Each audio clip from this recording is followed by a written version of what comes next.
utilise tous les moyens, tous les moyens pour être libre. Si vous voulez, j'ai interrompu Yassafzadi pour mettre la chose au point. Je pense que vous avez peut-être lu Clausewitz, qui est le théoricien numéro 1 de la guerre. Clausewitz a dit « La guerre est une épreuve de violence, il n'y a pas de limite à la violence. » Clausewitz. Alors, concluez. Yassef? Ce n'est pas une fin en soi, la violence, parce qu'elle réserve toujours des lendemains avec des surprises du lendemain. Mais j'estime que dans notre guerre à nous, dans notre guerre, c'est une guerre révolutionnaire, c'est une guerre de tout un peuple. Il s'agit de choisir sa mort, voilà, en quelque sorte. Il vient de dire que dans toute organisation subversive, il fallait s'attendre à des tortures. Et quand un peuple est décidé à avoir sa liberté, je crois que quand on est décidé de mourir, on choisit soi-même sa mort, rien ne peut vous arrêter, vous aboutissez quand même à un but, d'où le problème de la violence découle automatiquement. La guerre est une épreuve de violence, et si on ne met pas ça, alors c'est pas la guerre. C'est un jeu de tout ce que vous voudrez. Est-ce que vous avez l'impression que ce film peut heurter les pieds noirs rapatriés en France? Personnellement, je pense qu'il ne devrait pas les heurter.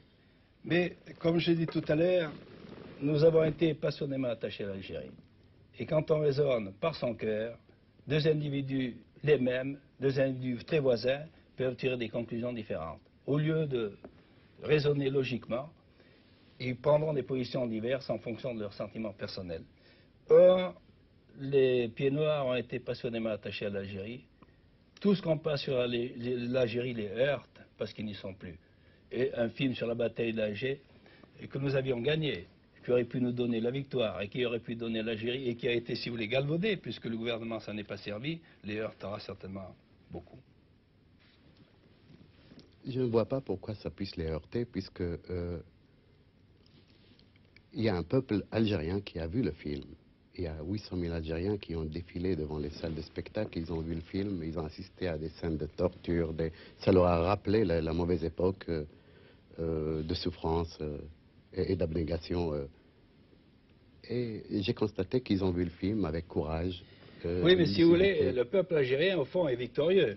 Tandis que pour les pieds noirs, c'est une défaite qu'ils ont subie. Alors, on n'a pas tout à fait le même esprit quand on regarde une victoire et quand on subit une défaite. C'est ça, l'état d'esprit de vos compatriotes et des miens. Non, j'ai vu des femmes qui ont perdu leurs gosses pendant la guerre et n'ont lancé aucun mot de haine. Elles ont accepté ça en faisant couler des larmes, évidemment, ça rappelle de mauvais souvenirs, incontestablement.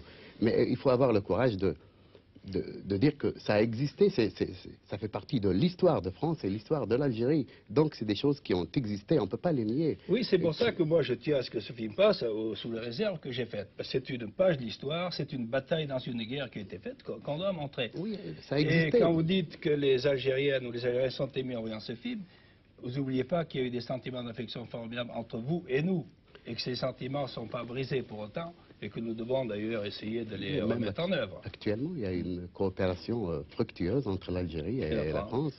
Michel, je vous demandais à chacun encore une phrase. Vous vous voyez ce soir pour la première fois depuis 13 ans. Oui. Si vous aviez une seule chose à vous dire l'un à l'autre, que diriez-vous? Allez-y. Moi, je dirais tout simplement, s'il a l'idée d'un film, s'il est prêt à coproduire un film avec moi, on le fera. Et je ne sais pas ce que...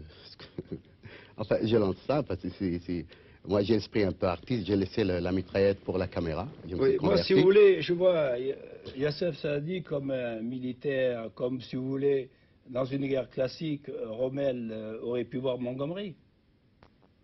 Ça m'intéressait beaucoup, quand je l'ai arrêté, de savoir son organisation qui était en face. Un militaire, c'est d'abord un technicien de la guerre. Et j'ai interrogé Yassafzadi, nous avons discuté pendant un mois, comment il avait fait son organisation. Et lui, ça l'intéressait de savoir comment j'avais démoli son organisation. Et maintenant, ce qui m'intéresse, c'est de savoir ce qu'il est devenu, ce qu'il fait, et si vraiment les idéaux qu'il évoquait ou qu'il pensait quand il se battait dans la Casbah sont réalisés. Oui, le vœu le plus profond a été... nous sommes indépendants, enfin, j'ai lutté pour ça et Et chaque révolutionnaire aime vivre et voilà. Je fais du cinéma maintenant.